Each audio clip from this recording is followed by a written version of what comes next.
Hi there, this is Peter Wanaka, developer of Ending the Cycle. This is a how to play guide to get you set up on playing the game, and also a way of allowing people to see what the game looks like if you haven't already purchased it. This is everything that's included in the game. You'll also find event cards. Don't worry about these for your first time playing. These are part of an alternative rule.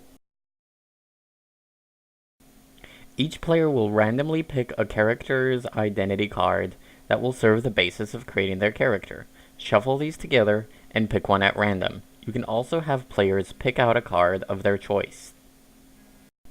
Next, unfurl the game board and put down player tokens for how many players you have in the game. In this example, I'm putting down all 3 player tokens on the start position. Each player can pick their own color. Based on the color a player has picked, they can go ahead and grab the following components in order to play the game. This includes the character sheets, 6 transparent tokens, and a deck of action cards. These are shuffled.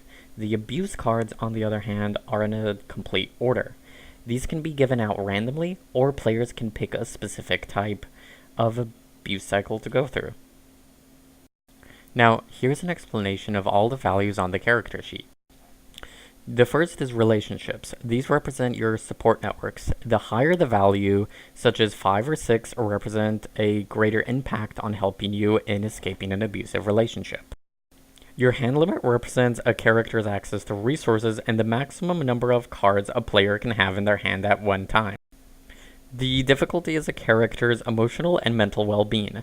The higher this number, the more difficult it will be for you to play cards. On the next part of the character sheet, you have the abuse cycle. Taking certain actions will cause you to move clockwise on this cycle. Every time you hit one of the darkened spots, you'll draw an abuse card. And finally, at the very bottom, you have a quick reference of steps you can take in playing a turn. Now, each player has to set up their character sheet. Grab 3 dice, and you'll assign these to different relationships. In this example, I rolled a 2, 5, and 4. Now I can decide where to put these numbers. So I'll put a 2 into family, 5 into social, and 4 into financial, based on my own choices. Put a transparent token on each one so you can remember. You can also set these in different ways based on what you think your character's relationship should look like. Next, we're going to do hand limit. You can get the character's hand limit off the identity card for them. So this character has a hand limit of 6, so we'll just place a 6 on that value. Now, the difficulty score will be set to 5. Keep in mind, you can change the starting difficulty score based on the experience you want.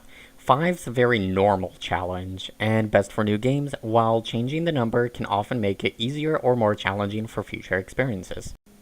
In the game, each player has an abuse deck.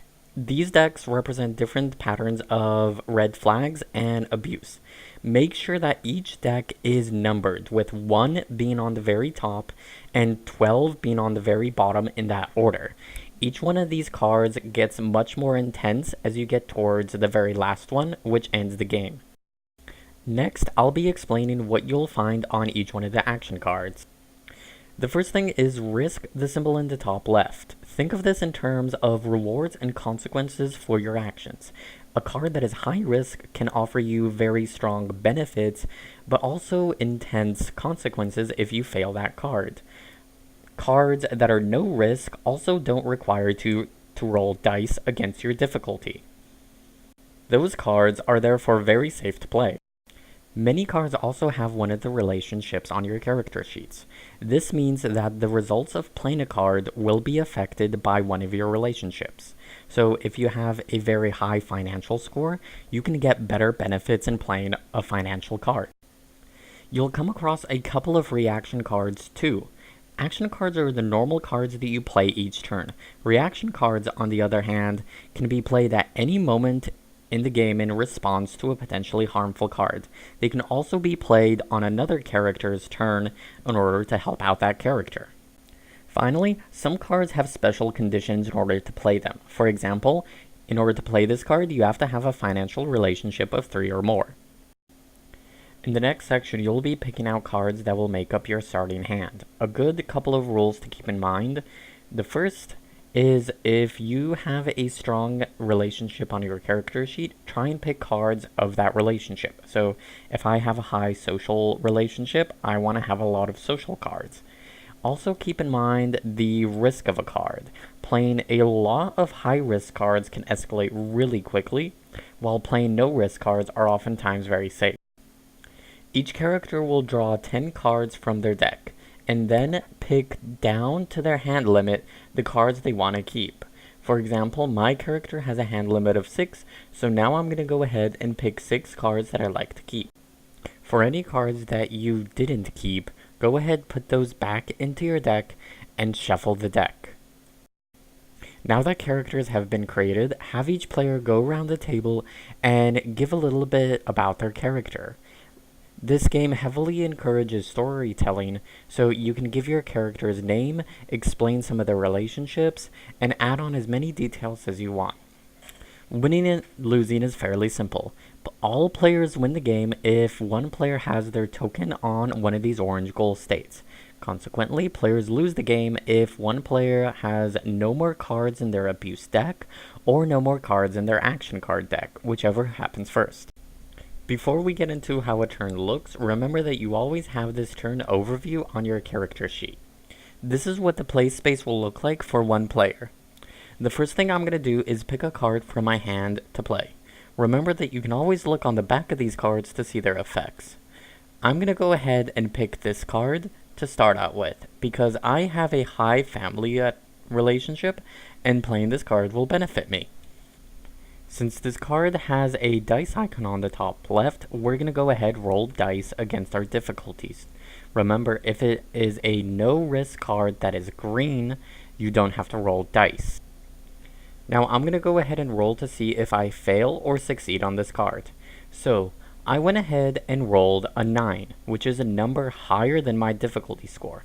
Looking on the back of your card, to succeed, your dice roll has to be higher than your difficulty, and to fail, it has to be lower or equal to your dice roll. Since I succeeded, I'm going to go ahead do the succeed condition. I'll start by increasing my family by 1 on my character sheet. Keeping in mind there are different shapes on your character sheet that will determine the different types of scaling effects. Since my family is on a green square, I'm going to use that number 3 in order to move spaces. Now, after I've moved spaces, I'm going to move my abuse token 2 spaces. Remember to always move this clockwise. So, on my other character sheet, I'm going to go ahead and move this 2 spaces. If I land on or pass one of these dark icons here, I need to go ahead and draw the first abuse card in my deck.